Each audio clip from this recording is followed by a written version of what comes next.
The town of Crestwood, nestled in the rolling hills of Central Oregon, was the kind of place where secrets were kept behind picket fences and whispers stayed locked in the hearts of its residents. It was a town of routine, where the chime of the church bell marked Sunday mornings and the glow of porch lights signaled the end of another predictable day. But in the autumn of 2018, Crestwood's calm was shattered by a crime so chilling it would haunt the town for decades. At the heart of the story was Eleanor Price, a 38-year-old librarian with a quiet grace that made her a beloved figure in Crestwood. Her life was one of modest contentment, a small cottage on Maple Lane, a garden of roses she tended with care, and a reputation for knowing every book in the Crestwood Public Library by heart. Eleanor was married to Henry Price, a 42-year-old accountant who was as dependable as the sunrise. Their marriage to outsiders seemed idyllic, two people who had built a life of mutual respect and quiet affection.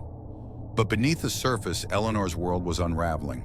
Eleanor had always been a woman of restraint, her emotions tucked neatly behind a polite smile. But in the spring of 2018, she met Caleb Monroe, a 25-year-old drifter who had arrived in Crestwood under mysterious circumstances. Caleb was everything Henry was not: reckless, charming, and dangerously unpredictable. He worked odd jobs around town, fixing fences and painting barns, but his real talent was his ability to draw people in. His dark eyes and easy smile had a way of making you feel like you were the only person in the world. Their first encounter was innocuous, a chance meeting at the library when Caleb came in looking for a book on local history. Eleanor, ever the helpful librarian, spent an hour guiding him through the stacks, their conversation drifting from history to personal dreams. There was a spark, subtle but undeniable, and it lit something in Eleanor she hadn't felt in years. Over the weeks, their meetings became deliberate. Caleb would linger at the library and Eleanor would find reasons to stay late. They spoke of things she had long buried: her desire for adventure, her fear of a life half-lived, her longing for something more than the predictable rhythm of Crestwood. By summer, their connection had crossed a line. Stolen moments in the library's back room turned into late-night drives to the edge of town, where the world felt far away. Eleanor knew it was wrong, knew the risk she was taking, but Caleb made her feel alive in a way she hadn't since her youth. He was her secret, her rebellion, her escape from a marriage that had grown cold with routine. But secrets in Crestwood had a way of surfacing, and Eleanor's would come at a devastating cost. Henry Price was not a man prone to suspicion. His days were filled with numbers, spreadsheets, and the quiet satisfaction of a job well done. But in the months leading up to the tragedy, he began to notice changes in Eleanor. She was distracted, her laughter less frequent, her presence at home fleeting. She'd leave for the library early and return late, claiming extra work or book club meetings. Henry, trusting and reserved, didn't question her at first, but the distance between them grew, and with it, a gnawing unease. One evening in late August, Henry found a receipt in Eleanor's coat pocket, a diner 20 miles out of town, a place they'd never been together. The date was a Wednesday, a night she'd said she was at the library. The receipt was a small thing, but it planted a seed of doubt. He began to watch her more closely, noting the way her phone buzzed late at night, the way she'd quickly silence it. He didn't want to believe she was hiding something, but the evidence was mounting. Henry's suspicions led him to do something he'd never imagined. He followed her. On a crisp September evening, he waited in his car across from the library, watching as Eleanor locked up. Instead of heading home, she drove to a secluded spot by the river, where Caleb's beat-up truck was already parked. Henry watched, heart pounding, as they embraced in the moonlight, their silhouettes unmistakable. The betrayal cut deeper than he could have imagined, but Henry didn't confront her. He drove home, sat in the dark, and let the pain fester. Crestwood was a small town, and secrets rarely stayed buried. By October, whispers began to circulate. A neighbor had seen Eleanor and Caleb talking too closely at the farmer's market. A library volunteer noticed Eleanor's lingering glances. The rumors reached Sarah Whitaker, Eleanor's best friend and the town's florist. Sarah, fiercely loyal but pragmatic, confronted Eleanor one rainy afternoon in the library's quiet corner. "Ellie, people are talking," Sarah said, her voice low but firm. "You need to end this before it destroys you." Eleanor's face flushed, but she didn't deny it. "It's not what you think," she said, her voice trembling. He understands me, Sarah. He sees me. Sarah's eyes softened, but her words were unyielding. Henry sees you too. He's your husband. This will break him. Eleanor promised to end it, but her heart wasn't in it. Caleb had become her addiction, and the thought of letting him go felt like losing a part of herself. She tried to pull back, to avoid him, but Caleb was relentless. He'd show up at the library, leave notes in her car, send texts that made her pulse race. Each time she swore it would be the last, but each time she fell back into his arms. Meanwhile, Henry was spiraling. The man who had once been the picture of stability was now consumed by jealousy and betrayal. He stopped sleeping, his nights spent staring at the ceiling, imagining Eleanor with Caleb.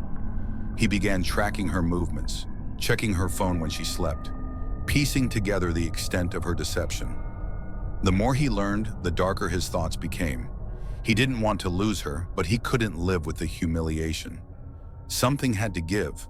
On the night of November 3rd, 2018, Crestwood was blanketed in fog, the kind that made the world feel smaller, more oppressive. Eleanor had told Henry she was working late, but he knew better. He followed her again, this time to an abandoned barn on the outskirts of town, a place where Caleb had been staying. Henry parked a distance away, watching as Eleanor's car pulled up. She stepped out, her coat pulled tight against the chill, and disappeared inside. Inside the barn, Eleanor and Caleb were locked in a heated argument. She had come to end things, to tell him it was over, but Caleb wasn't ready to let go. His charm had turned to desperation, his words laced with anger. "You can't just walk away," he said, his voice low and dangerous.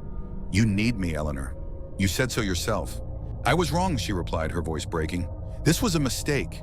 I have a life, Caleb, a husband. I can't do this anymore."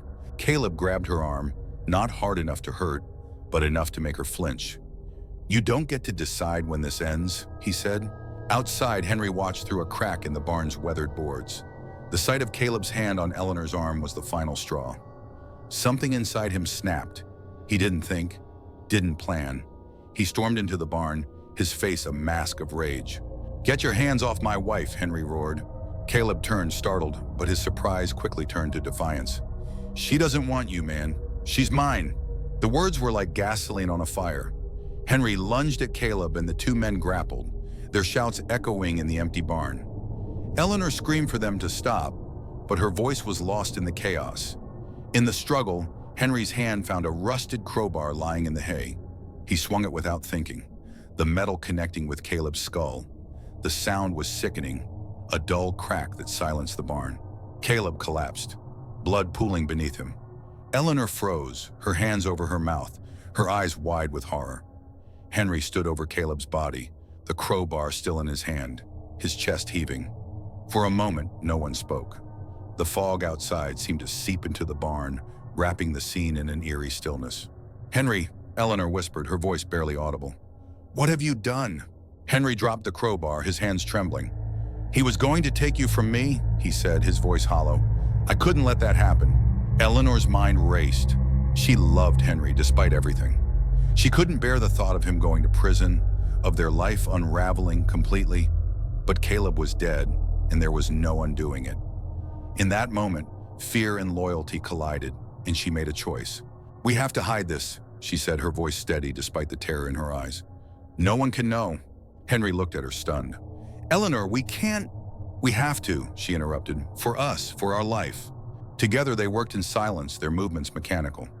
They wrapped Caleb's body in an old tarp, dragged it to the edge of the property, and buried it in a shallow grave beneath a cluster of pines.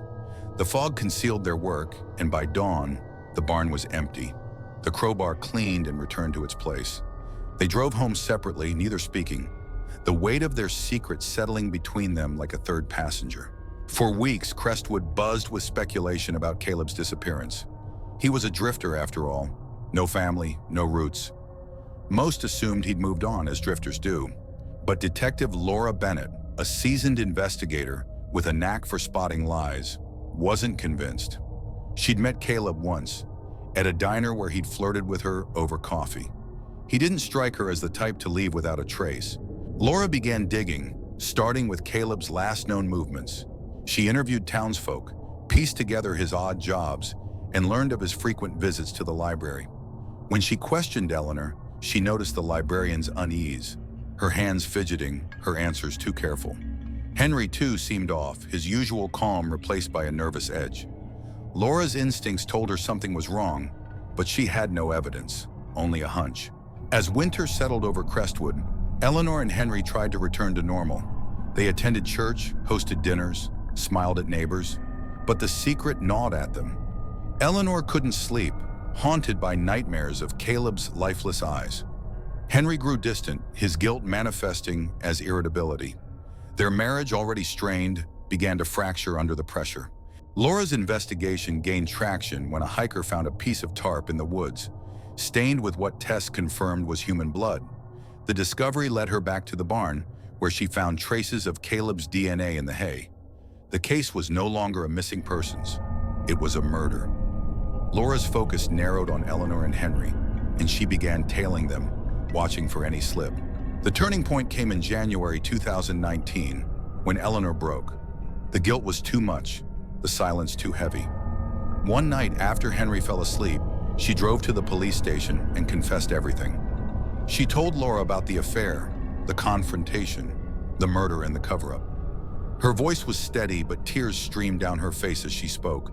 "I thought I could protect him," she said, "but I was wrong. We're not those people. We can't live with this." Henry was arrested the next morning. He didn't resist, didn't deny it. In the interrogation room, he sat slumped, his face etched with defeat. "I just wanted to keep her," he said. "I thought I could fix it." The trial was a spectacle, drawing reporters from across the state. Crestwood, once a quiet haven, was now synonymous with scandal. The prosecution painted Henry as a jealous husband driven to violence, while the defense argued he'd acted in a moment of passion provoked by Caleb's taunts. Eleanor's testimony was the most damning. She spoke of her betrayal, her regret, and the night that changed everything. Her honesty swayed the jury, but it couldn't undo the crime. Henry was convicted of second-degree murder and sentenced to 20 years. Eleanor, charged as an accessory after the fact, received 5 years of probation and community service.